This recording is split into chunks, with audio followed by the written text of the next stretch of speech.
Welcome back. In an effort to teach students how to make hard decisions about money and to learn how to manage their finances, Nebraska passed the Financial Literacy Act. It was signed in May of 2021, went into effect in August of the same year. Starting this year, public school students must complete a course in personal finance or financial literacy in order to graduate from high school. Each district will also include financial literacy in elementary and middle schools. To hold schools accountable, every year each district has to provide a financial literacy status report to its local Board of Education. Also, the Nebraska State Treasurer's Office offers programs through the company called EverFi. They're available at no cost to schools or taxpayers. They include tools designed to educate kids as young as elementary school by using fun and interactive modules. For example, take a look at this. You can see students go through stories like this one where they meet a group of genies. Kids are able to essentially choose their own adventure by using problem solving, helping the genies learn how to budget and make smart decisions. Jackie Marino with EverFi says for younger kids, the foundation starts with building healthy habits like how to be a good friend. As students move forward with school, those concepts are continuing to be built upon as they get jobs like babysitting or mowing lawns or working with real money. Students already have like an adult understanding of money and concepts around the economy.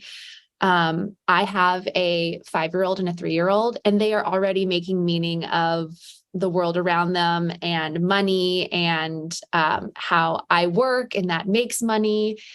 So whether or not we are explicitly teaching students and children about finances, they are going to be watching and listening to the adults around them.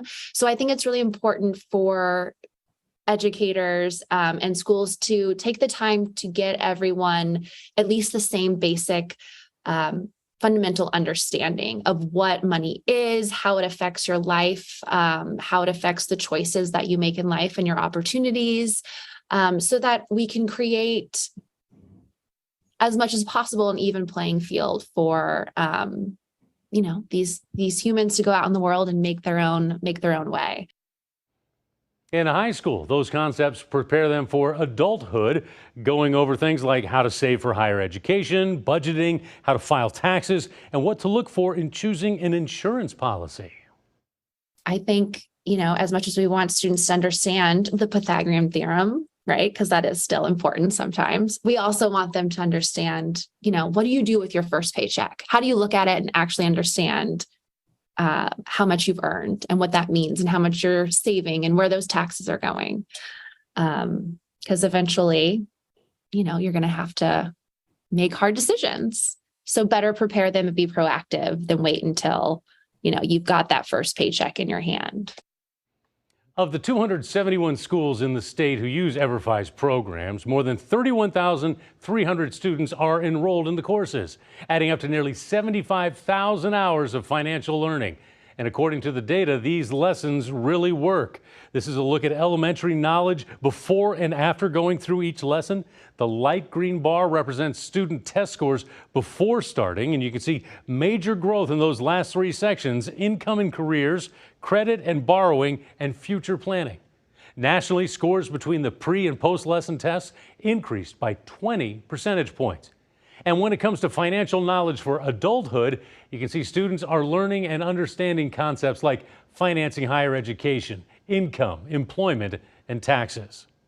Now, everyone we spoke with today made it clear that any financial questions you have should be brought up with a trusted financial advisor or professional. If you'd like to reach out to John Schutz or Nika Johnson, or if you'd like to learn more about the Nebraska Nest or Vault programs, we have all of the links in this story at KETV.com. And if you missed any part of the show, if you want to watch it again, share it with someone. It's available on the very local app. All KETV News Watch 7 reports are there, on demand and free. All right, so we've given you a lot to think about this morning, but hopefully we've given you some things you can actually do right now, no matter where you are on life's journey or what your goals are. Good luck. I'm Rob McCartney. Thanks for watching. We'll see you back here next Sunday morning for KETV News Watch 7's Chronicle.